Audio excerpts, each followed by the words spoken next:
from real estate agents. Everybody's putting them down, telling them they don't know what they're doing. So imagine what it's going to be like when you call up. Every time you talk to them, you're polite. You say thank you, and at the end of the transaction, you say thanks a lot. I learned a lot working with you. And then you follow up with, if I get another short sale with your company, do I call you back directly or do I just go back into the rotation? Now, Eric and Brianna, let's just look at this. If you sent in a great package that all the information was there, everything was current, everything was what they needed to get the transaction closed so they could close it and they can get paid, what are they going to say? And of course, we know that what they're going to say is, hey, you get another short sale with me, you call me right back, I'll put it through. Yeah. And if it didn't go well, then they're going to say just go into the rotation. Right. So imagine what would happen if you closed a short sale with Wells, maybe one with Wachovia, maybe one with Bank of America. Many people I know go onto the Equator system with 4, 5, 6 different files with Equator and Bank of America. They're using 6 different negotiators. That's crazy. You need to use the same negotiator on every file. So imagine what it would be like if you knew that you had an in at Wells, and you do, and you had somebody in there that you've done business with, they like your work. This is how simple it's going to be. You mentioned your office is in Riverside. You call your title company, your public record people. You find all the people in Riverside that are in between the loan to values of 100, 100, and 138% loan to value that are also in default with Wells Fargo. And you are going to get a list of people a couple hundred deep with their name, address, and phone number right there. And you call them up. You're going to go list them as a short sale. And then you're going to call that inside contact that you have at Wells or whatever bank that you're dealing with, and you're going to be able to close short sale after short sale after short sale because it's all with your bank contact. So if you've been successful in a short sale, you have a major advantage. Wow. One thing that I do want to bring up for those of you that are selling agents, because a lot of this has been primarily for listing agents. If you're a selling agent and you are going out to take a buyer to a $300,000 house and it's a short sale, please make sure before you show that listing, that before you show that property, because your buyer may get excited about it and then want to write up an offer on it, of course. So before you do that, make sure that you click over on the tax record of the listing. You've got it pulled up anyway. Take 2 minutes and look at the tax record and see how much is owed. Does this make sense for the bank to approve? And if it does, now you can show your client. But if not, don't show your client your property, because this is what happens a lot to some great real estate agents. A buyer will, or the agent will write up an offer on the property. The seller will accept it, and then it goes into the short sale process. After 4 months of hearing nothing but stay in the transaction, the buyer starts to get a little bit upset. You know, I think I want to go get another property. Well, we don't want to do that. You know, we try to convince them to stay in the transaction. The 5th month, the buyer really starts to get upset and say, hey, look, we should have something in another week. So the buyer stays in another week. After the 6th month, the buyer is so mad they cancel the transaction. Now, is the buyer mad at the seller? No. Are they mad at the other agent? No. Who are they mad at? Their own agent. Yep.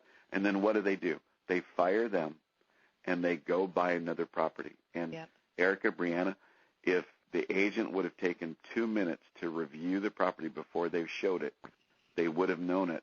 And if that's a $300,000 house, that's a $9,000 mistake.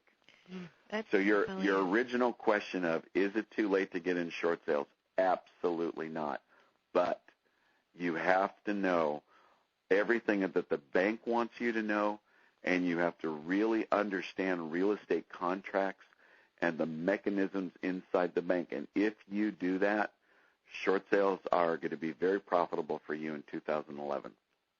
And as a listing agent or working with buyers and being the selling agent, the principles are the same. You have to know if it makes sense, and then if it does, that's when you proceed. That's it.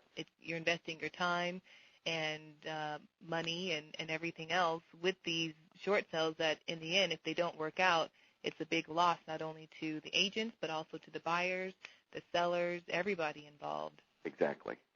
Wow. So with also going into just getting short sales done, once you've completed your package, you know that this deal makes sense to banks. You're speaking that language. You have your escrow open. You send in your package. You're going through the process.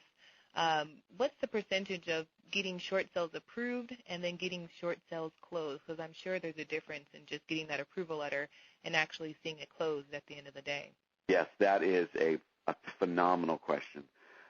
Right now, we are getting 97% of our short sales approved within 45 to 60 days. Now, we don't take every short sale because, we're going to qualify that. But we get 97% approved, but we're only closing 70%. And that is unfortunate, but this is why, and it's always the same reason. You have to make sure that as a great real estate agent or real estate broker, that you have a great lender working with you. Your lender is your lifeblood, because this is what happens a lot. You'll spend a lot of time getting your short sale approved. Today is, I think, the 13th.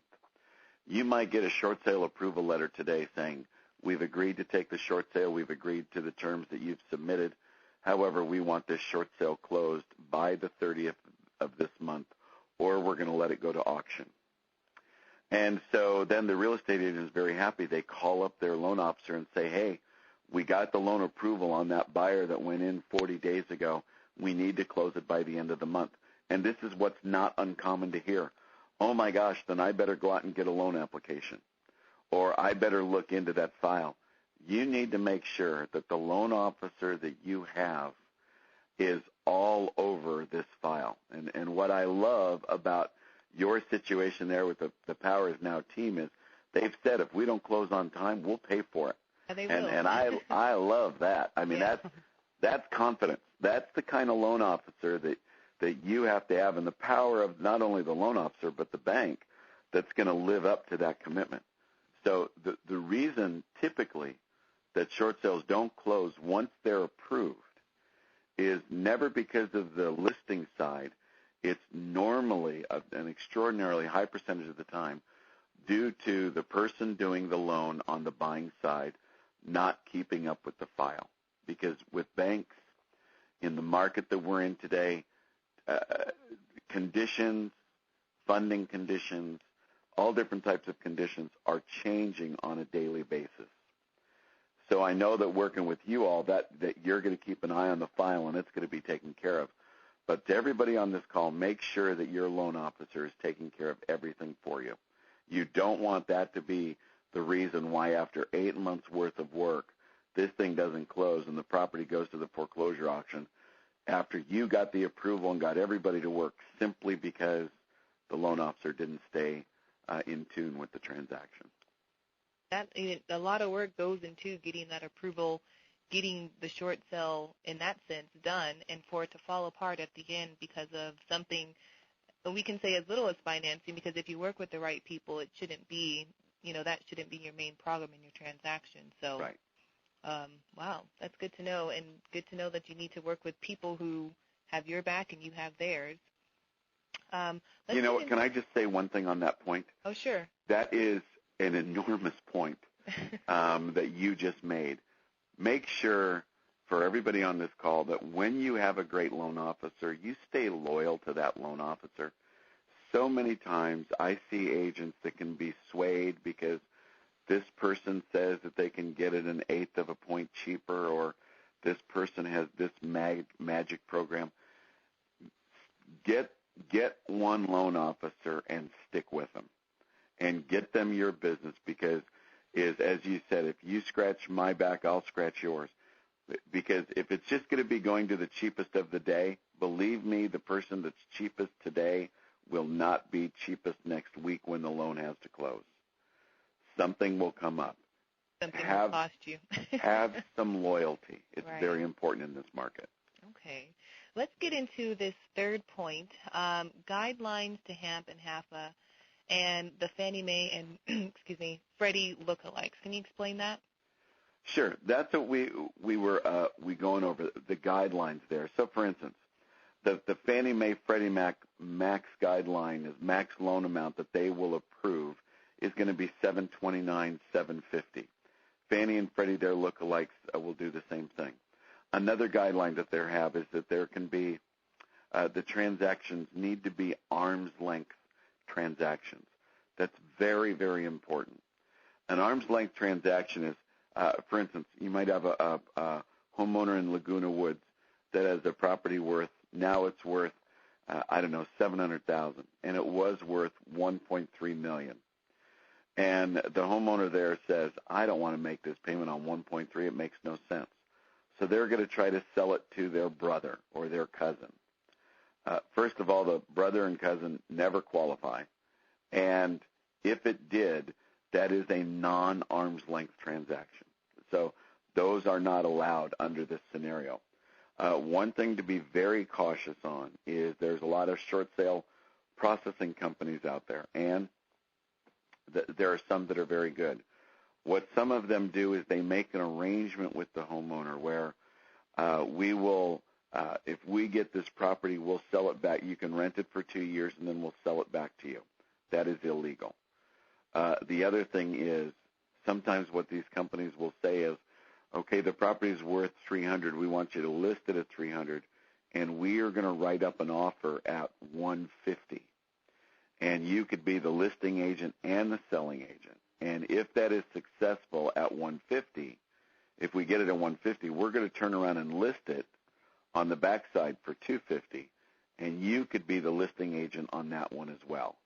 That is illegal because it is defrauding the bank. Unless you send a letter to the bank saying, this property is only worth $150, but if you want to get it off your books, that's fine. But what happens normally in this scenario is the agent, when they send in the BPO, or that processing company will send in a BPO stating that the property is only worth $150 and get comps to support $150, you've now defrauded the bank. And that will have very serious repercussions. So we want to make sure that those are there. Under the new guidelines as well, you can get up to $3,000 for your homeowner. One thing that they do ask for on these short sales is they're going to ask you to sign IRS form. Everybody wants to write this down, 4506. Okay.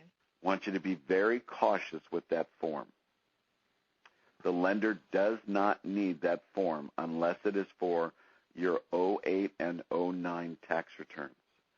Don't allow them to review any other tax returns other than 08 and 09. Okay. Or now it'll be 09 and 10. Okay. This is the reason why. If you leave that blank and just sign it, then they can go back and they review any tax return they want.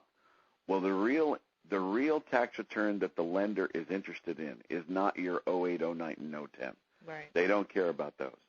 They want to see the tax return from when you bought the property in 05, when you did the stated income loan, and you put on the loan application that you made $200,000 a year, but they pull up your loan application or your tax return from your 4506 form, and on your tax returns it shows that you made $82,000 a year. What you just did is set up your client for loan fraud. Wow. So we need to be very, very cautious on what we're going to do in those guidelines. And are banks, they're seeing this, and are they coming after people for these? Yes. Okay. The banks have already come out after people. Many of the short sales that were done in 05 and 06, there's real estate agents that are actually in litigation. And so if anybody on this call would like the matrix of the HAMP and HAFA, HAMP and HAFA as well as the Fannie Freddie lookalike, I have a form, and I don't charge anything for the form, but it will be a matrix that you could put on your desk with all the guidelines right there. And if anybody would like that, you can just email me at info,